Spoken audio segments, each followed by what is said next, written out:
everybody. I'm going to make this video about how to stop a panic attack. Panic attacks can be very scary to experience. They're typically induced by an acute stress event or a life-threatening danger when it comes to the evolutionary patterns of how everything got formulated. But nowadays, we won't have the same environmental stressors or environmental threats necessarily constantly exposed to us. We will have more so extreme distress and assessments of stressful events that overwhelm us with panic. And it'll be shown in many different examples, many different degrees. But usually what happens during the onset of a panic attack is that we go into this panic and we experience this intense sensation of fear and anxiety in response to that event. And most of the time, we can have that lingering in our systems. So when it lingers in your system after that, when you're prone to it more frequently, it's not even necessarily at the onset of the event, the onset of the danger, the onset of the stressor. It is the onset of the belief of how distressing the thought of that event will be, if that makes sense. And there's one thing when it's one singular panic attack, most of us as individuals will experience a panic attack at some point in our lives. But when it comes to experiencing it in the absence of an environmental stressor or the absence of an extremely stressful event, that is when it can kind of cross the barrier over into panic disorder, where it's actually taking over the wiring of your brain. And for those that aren't familiar, panic attacks are typically classified with a lot of physiological symptoms. That's when the nervous system goes haywire. That's when there's shortness of breath. Hyperventilation can even happen at the same time too. A rapid heartbeat, headaches, your body will get really hot. There'll be like a certain unease and sudden onset to want to either like flight or fight. You know, you've probably heard that term before at some point if you're coming across these types of videos. And there'll be shivering, there'll be shaking, and many other unpleasant physical symptoms that manifest on the onset of a panic attack. So I'm going to go ahead and dive a little bit further. Now, I have discussed anxiety before, and I have discussed certain breathing techniques that help with a panic attack, and I will go ahead and actually link it in the description. That way, there can be a way to access the specific videos. Now, I'm just going to go over very briefly. If you want to go in further, those videos are available in prior uploads. So, in order to stop a panic attack, there are 5 different things that can help. The first is to just breathe deeply. Usually what happens is that the shallow breathing takes over, and that shallow breathing actually has a feedback loop into igniting our nervous system. And then our nervous system ignites our breathing, so it's this whole loop that we cannot get out of. But the second that you're able to control your breath a little bit, it can trick your brain into thinking that it's calmer, even if you don't feel calm at that moment. A way to be able to do that I'll go over in this video is box breathing. Inhale for 1, 2, 3, 4. Hold for 1, 2, 3, 4. Exhale 1, 2, 3, 4. Hold 1, 2, 3, 4. Repeat as many times as needed in order to get yourself into a calmer state. Number 2 could be counting backward. Sometimes our minds and our thoughts can spiral, right? And it'll be automatic. Counting can kind of feel automatic, but if you were to give yourself a mental kind of trick or some sort of problem to solve, it helps. So counting backwards can help. Try to count from a specific number to another specific number backwards because your brain's not used to doing things in that direction. And that can really get you present, distracted, and really focused on that single task alone. That can help. What can also help is saying the alphabet backwards too. Something that can get you to really have to focus on that task and distract yourself from the thoughts that are spiraling in your head if it's thought-induced or feeling-induced. Number 3 is to get grounded. So you can ground yourself by tuning into the 5 senses in your body. So we have 5 senses. In this circumstance, the grounding exercise will be you need to list 5 things you can see, 4 things you can touch, 3 things you can hear, 2 things you can smell, and one thing that you can taste. And you're able to bring yourself back into the space that you're in. Bring yourself back from the spiral, bring yourself back into your body, because you have to engage with those senses in order to be able to list those things. That one typically helps a lot as well.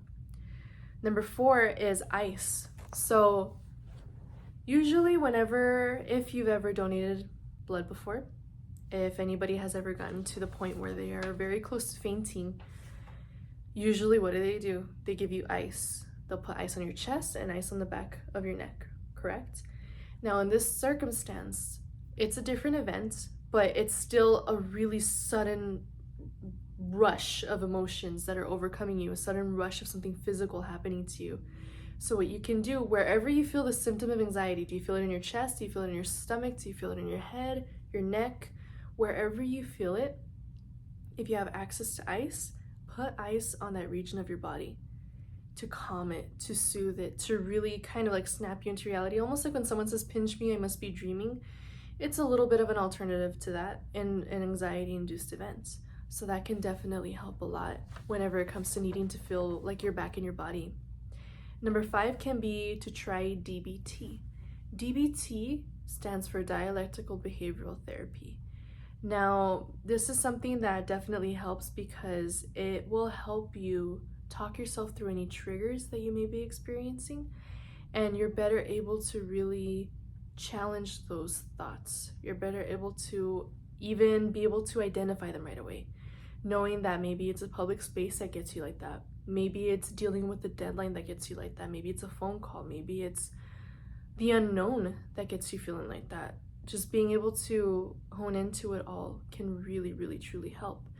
And there are resources out there. There's books, there's workbooks. You can actually go to a therapist if you want. There's workbooks everywhere online that you can find that help talk you through the process of dialectical behavioral therapy.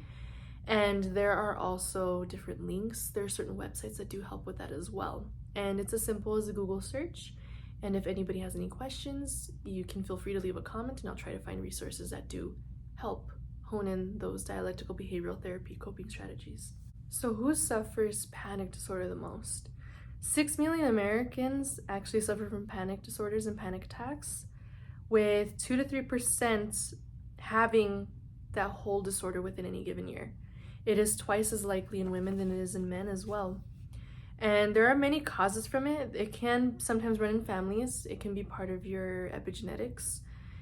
You can range from suffering from other anxiety disorders. Let's say you have generalized anxiety disorder already, obsessive compulsive disorder. If you have any specific phobias, generalized anxiety disorder would be the main sort of correlation of having panic disorder though. And to rephrase it, generalized anxiety disorder is classified as extreme worry, unending anxiety, and that can lead to those panic attacks. The panic attacks are sort of the teapot that starts boiling over and whistling after being on the burner for so long. Post-traumatic stress disorder also correlates with panic attacks because there's high incidences of panic-induced events if somebody has PTSD. So it's very important to keep all of that in mind. There are treatment options though. There's always treatment options, no matter what it is that your brain is doing to you, no matter what it is that your thoughts are doing to you, life experiences or traumas, there are always ways to heal from it. So I just want you all to know that. It can all range in different needs and different degrees that you have, but more than anything, it's getting to the root cause that will help. In order to do that, the first option can be cognitive behavioral therapy. Cognitive behavioral therapy assesses your cognitions, which are your thoughts, your behaviors, what you do based upon those thoughts, and being able to interlink them and just notice your patterns of response, your sort of onsets of your panic attacks. Then number 2, we mentioned it before, dialectical behavioral therapy. It helps people learn new skills to hone into it. It helps them also identify the root, and this will help you increase mindfulness.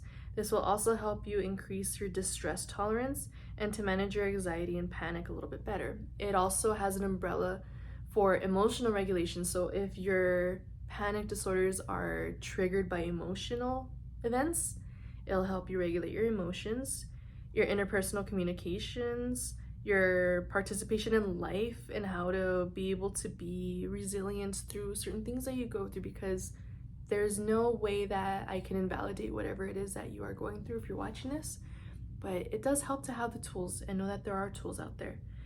3 is exposure therapy, which can actually be very helpful for phobias especially, and stress-induced events. So with panic disorder, this is often the heightened sensitivity to ordinary physical sensations such as racing heart, stomach ache, rapid breathing, and exposure therapy helps mimic activities in those senses. So with phobias, it's typically getting exposed to the thing that you have a phobia towards.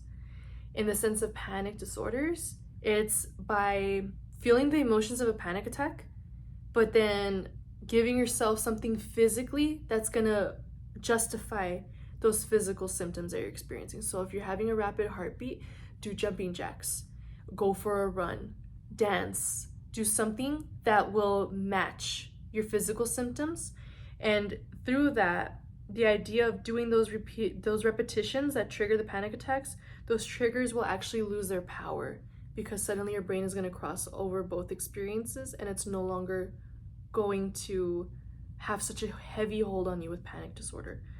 And number 4 can be medication as well. I am in no way, shape, or form saying that medication is bad, and I'm in no way, shape, or form someone who can diagnose any sort of medications, but these are suggestions that you can discuss with your physician or your psychiatrist. So with panic disorder, the typical route of medication would be benzodiazepines, Ativan, and Xanax.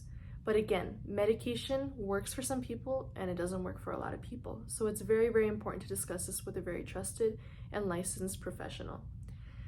Now, overall, the best treatment, though, involves a combination of therapies along with mindfulness, learning deep breathing techniques, yoga, and exercise. Combining all of those things, and especially the daily habits, the daily ways that you show up for yourself, really give you a grasp and a sense of better control over what it is that you're going through. So just remember to be gentle with yourself, and remember that it is worth exploring what works for you. It's not a one-size-fits-all. What works for one person may not work for you. Panic attacks or acute anxiety are there, but just discover helpful tips that may help, discover resources that may help, and don't be afraid to reach out. Don't be afraid to have these open conversations in safe spaces. It's very important to make sure that you know that you are bigger than your panic disorder. So I hope that this video has been helpful. Have a great mental health day.